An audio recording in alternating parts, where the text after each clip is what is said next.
खतरा है जो मंडरा रहा है और हम सबको उस तरफ ध्यान देने की बड़ी जरूरत है। हम बात कर रहे हैं H3N2 इन्फ्लुएंजा की। आप देख रहे हैं कि अगर आप इसका नाम नहीं समझ रहे हैं तो बहुत लंबे समय तक सर्दी, खांसी, जुकाम और बुखार है लोगों को, उसी की हम बात करने जा रहे हैं। हमारे साथ इस वक्त डॉक्टर समीर भाटी, डायरेक्टर हैं स्टार पाथ लैब्स के। बहुत बहुत स्वागत है डॉक्टर समीर भाटी, आपका जुड़ गए हमारे साथ। सबसे पहले हम जानना चाहेंगे कैसे हम बहुत आसानी से समझ पाए कि हमको H3N2 हुआ है, या फिर हमको बहुत पैनिक करने की जरूरत नहीं है। कंटेजियस जरूर है, लेकिन अगर हम प्रिकॉशन रखेंगे तो एक आम बुखार की तरह ठीक भी हो जाएगा। बिल्कुल बिल्कुल। देखिए, इसमें मैं बता देता हूँ आज की चिंता की या पैनिक की तो वैसे नहीं बात, क्योंकि उस तरह से कोई हमने हॉस्पिटलाइजेशन वगैरह में कोई बढ़ोतरी नहीं देखी है। पर जैसे डिफरेंशिएट करने की बात है, जहां तक अभी जो सबसे ज्यादा सर्कुलेटिंग वायरस है, क्योंकि हमें ये देखना पड़ता है कि कौन सा वायरस सबसे ज्यादा अभी प्रिविलेंट में है, तो अभी वो H3N2 ही है। जैसे ज्यादातर हम देखते थे कि सितंबर अक्टूबर के अंदर H1N1, जिसको हम स्वाइन फ्लू कहते हैं, उसके कुछ केसेस देखने को मिलते थे। पर फिलहाल अभी जो भी हम टेस्ट कर रहे हैं उसमें जो ज्यादा पॉजिटिविटी रेट है वो H3N2 की ही है। वैसे ये नॉर्मल इन्फ्लुएंजा स्ट्रेन है, बट इस बार इसके अंदर थोड़ा बदलाव है कि वायरस जिस तरह से थोड़ा स्ट्रेन में बदलाव हमेशा होता रहता है, उस तरह से वायरस के स्ट्रेन में थोड़ा बदलाव है। तो इस वायरस के अगेंस्ट हमारी जो इम्यूनिटी है वो कम है, तो इस वजह से जो इन्फेक्टिविटी है वो भी फिलहाल हम ज्यादा देख रहे हैं।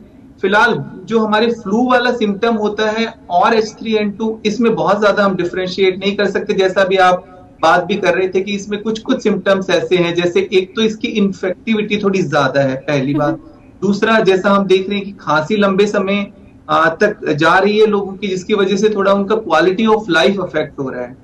और रही बात जो आप गंभीरता की या सीवियरिटी की देखिए पूछ रहे हैं, उसके लिए जैसा हम हमेशा से बात करते हुए आ रहे हैं, जो हमारा high risk age group, high risk वाला ग्रुप है, उनमें थोड़ा सा हमेशा सीवियरिटी होने के चांसेस बने रहते हैं, जिसके अंदर हमारे ओल्डर अडल्ट्स हैं और इसके अलावा जो कोमॉर्बिड वाले पेशेंट है, जिनको पहले से कोई अंडरलाइन डिजीज है, या आपकी प्रेग्नेंट वुमेन है, यंग चाइल्ड है, तो इनका हमें थोड़ा विशेष तौर पे ध्यान रखने की जरूरत है। और जैसा मैंने इन्फेक्टिविटी का बताया, तो उसके लिए निश्चित तौर पे वही वाली आपको चीजें ध्यान रखनी है कि अगर लक्षण है तो आप मास्क वगैरह जरूर पहने, ताकि आप वो जो संक्रमण है वो किसी को ना दे, क्योंकि ये भी ड्रॉपलेट इन्फेक्शन है, ये भी ट्रांसमिट होता है एक पर्सन से दूसरे पर्सन। एक और मैं आपसे सवाल जानना चाहूंगी, खासतौर से हम देखते हैं कि डॉक्टर्स भी यही कह रहे हैं कि 15 साल से छोटे बच्चे और जो हमारे बड़े बुजुर्ग हैं, और अगर किसी और बीमारी से पीड़ित हैं, इम्यूनिटी आपकी कमजोर है, तो फिर आप भी उसके चपेट में आ सकते हैं। हमें कब समझ लेना चाहिए कि हॉस्पिटलाइज कराने की जरूरत है, क्योंकि कोरोना के केसेस कम हुए हैं और रिपोर्ट्स कह रही हैं कि इस तरह की इन्फ्लुएंजा में हॉस्पिटलाइजेशन के केसेस बढ़े हैं। हाँ, देखिए, मैं आपको ये बता रहा हूँ कि इसमें सिर्फ हमारा जो हाई रिस्क वाला एज ग्रुप है, और अभी जैसे डॉक्टर साहब भी बता रहे थे कि हॉस्पिटलाइजेशन की जरूरत अगर हाई रिस्क वाले एज ग्रुप है और सिम्टम लगातार बढ़ते जा रहे हैं, जैसा हम कई बार बात कर रहे हैं कि ठीक है, फ्लू के बाद खांसी लंबे समय तक जा रही है, तो खांसी को भी हमें खाली हम इस तरह से लेके नहीं चल सकते कि फ्लू के बाद ही ये कफ है, ये खांसी चली जा रही है। उसके कई बार दूसरे कारण भी हो सकते हैं, तो उनको भी हमें रूल आउट करना पड़ता है। ऐसे कुछ पेशेंट्स अभी आए हैं जिनका लंबे समय से ऐसे खांसी चल रही थी, और उनको वो इसी चीज को अज्यूम कर रहे थे कि उनको सिर्फ ये वायरल इन्फेक्शन रहा, और वायरल के बाद आजकल सबको खांसी चल रही है, पर उनका ट्यूबरक्लोसिस निकला। तो इस वजह से अगर ऐसा कुछ होता है तो हमें एक बार अपने डॉक्टर के संपर्क में जरूर आए, और डॉक्टर के अकॉर्डिंगली हमें आगे फर्दर स्टेप लेना है। और काफी सारे लोगों में हम देख रहे हैं कि फिर वो ओवर द काउंटर मेडिकेशन भी कर रहे हैं कि एंटीबायोटिक खाना शुरू कर देते हैं। वायरल में एंटीबायोटिक का कोई रोल नहीं होता। तो मैं ये समझता हूँ कि अगर आपको वायरल है और वो लंबा चल रहा है, तो इसके बाद आप अपने डॉक्टर से जरूर संपर्क करें, चाहे आप कोमॉर्बिड ग्रुप में आते हैं, हाई रिस्क में, या हाई रिस्क में नहीं आते।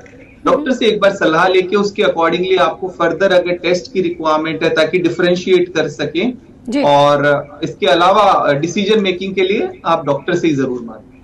बिल्कुल, बने रहें डॉक्टर समीर भाटी हमारे साथ। बिल्कुल डॉक्टर समीर, अभी आप सब लोग सलाह दे रहे हैं कि आप घर से बाहर कम निकलें। ये जो स्कूल के बच्चे हैं, वहां से शुरुआत हुई है और उसके बाद पूरी की पूरी फैमिली चपेट में आ रही है, और ऐसा मैंने 5-6 केसेस में देखा है मेरे फ्रेंड्स के आसपास ही, कि बच्चे स्कूल गए, वहां से उनको बीमारी लगी, फीवर शुरू हुआ, और उसके बाद फिर पूरा का पूरा परिवार बुखार में पड़ा हुआ है। बिल्कुल बिल्कुल। देखिए देखिए, जैसे मैंने बताया कि जिस तरह से इस स्ट्रेन के अंदर थोड़ा सा बदलाव आया है, H3N2 पहले भी था, ये कोई नया वायरस नहीं आया है।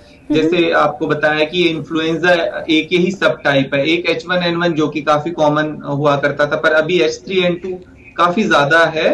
यही सबसे ज्यादा सर्कुलेट हो रहा है, और दिल्ली की खासतौर पे बात करें तो पोल्यूशन की वजह से भी जो है ये सर्कुलेट काफी ज्यादा तेजी से फैलता है। और जैसा बच्चों की बात करें, देखिए बच्चों में उस तरह की वो प्रिकॉशन नहीं बच्चे हम ले पाते हैं। तो बिल्कुल। एक बच्चे को अगर संक्रमण होता है तो फिर वो पूरी क्लास के अंदर ही संक्रमण फैल जाता है, और बच्चे फिर घर पर संक्रमण लेकर आते हैं। देखिए इस चीज में हम यही पर इसमें हम बताएंगे कम जिस से तरह कम पेरेंट्स को ये जी सलाह दे सकते हैं कि अगर आपके बच्चे को बुखार है और अगर वो थोड़ा सा अच्छा फील कर रहा है तो आप प्लीज स्कूल मत भेजिए, क्योंकि वो बाकी के बच्चों को फैला सकता है संक्रमण। दूसरा, आप खाने के बारे में क्या सलाह देना चाहेंगे? कौन कौन सी ऐसी चीजें हैं जो मदद कर सकती हैं, हेल्पफुल हो सकती हैं किसी भी पेशेंट के लिए, चाहे वो बच्चे हैं चाहे बड़े हैं? बिल्कुल। देखिए पहले प्रिवेंशन के तौर पे हम बात करें तो थोड़ा हाइजीन का जरूर ध्यान रखें, क्योंकि जी। कई बार हम सरफेस पे, जैसा हम बात कर रहे थे कोविड के टाइम पे भी, तो ये भी जैसे एक इन्फेक्टेड पर्सन है, वो कहीं पे भी टच करता है, फिर आपने टच किया और उसके बाद आप फेस को टच कर रहे हैं, नोज माउथ को, तो वो उस तरह से आपको संक्रमण। तो एक तो आपको साफ सफाई का ध्यान रखना है, खाने का भी साफ सफाई का, कि बाहर आप खाने खा रहे हैं कुछ भी चीजों को, तो उस चीज का आपको आमतौर पे ध्यान रखना है। दूसरा, अभी फिलहाल जैसे अभी होली में भी लोग कई बार की होली खेल भी रहे हैं और उन्हीं हाथों से फिर वो कुछ खा भी रहे हैं, तो ये सब चीजों का थोड़ा सा हमें एक बार विशेष तौर पे ध्यान रखने की बात है। रही बात इलनेस के बाद, अगर आपको इन्फेक्शन हो जाता है, आप बीमार हैं, उस टाइम आप किस तरह के खाने पीने का ध्यान रखें। कुछ कुछ चीजों का ध्यान रखें कि थोड़ा आप गार्गल्स वगैरह करते रहें, बहुत ठंडी चीजों का सेवन ना करें, क्योंकि उसकी वजह से थोड़े जो सिम्टम्स है वो थोड़े आपके ज्यादा बढ़ सकते हैं, क्योंकि इसमें लोगों का सोर थ्रोट और खांसी, वो आप अगर कोई भी ठंडी चीज लेते हैं उससे थोड़ी सी सिम्टम्स उनके पेशेंट्स के बढ़ जाते हैं। उन जी। चीजों को आप अवॉइड करें, तला हुआ फ्राइड ऐसी चीजों को आप अवॉइड करें। बाकी ग्रीन वेजिटेबल्स वगैरह का हाइड्रेशन ठीक से रखें, पानी की क्वांटिटी आपकी ठीक रहनी चाहिए, और रेस्ट इसमें बहुत जरूरी है करना। तो इन चीजों का आपको ध्यान रखना आमतौर पे। बाकी तो थोड़ा इसमें इंपॉर्टेंट ये है कि आपको लक्षण आते हैं, जैसा बताया कि अगर बच्चे को लक्षण है, आपको भी लक्षण है, तो थोड़ा आप अपने आप को आइसोलेट करें, ताकि जी। वो और दूसरों को ना स्प्रेड। बहुत बहुत शुक्रिया आप दोनों का हमारे साथ जुड़ने के लिए, इतनी सारी खास जानकारी हमारे दर्शकों तक पहुंचाने के लिए।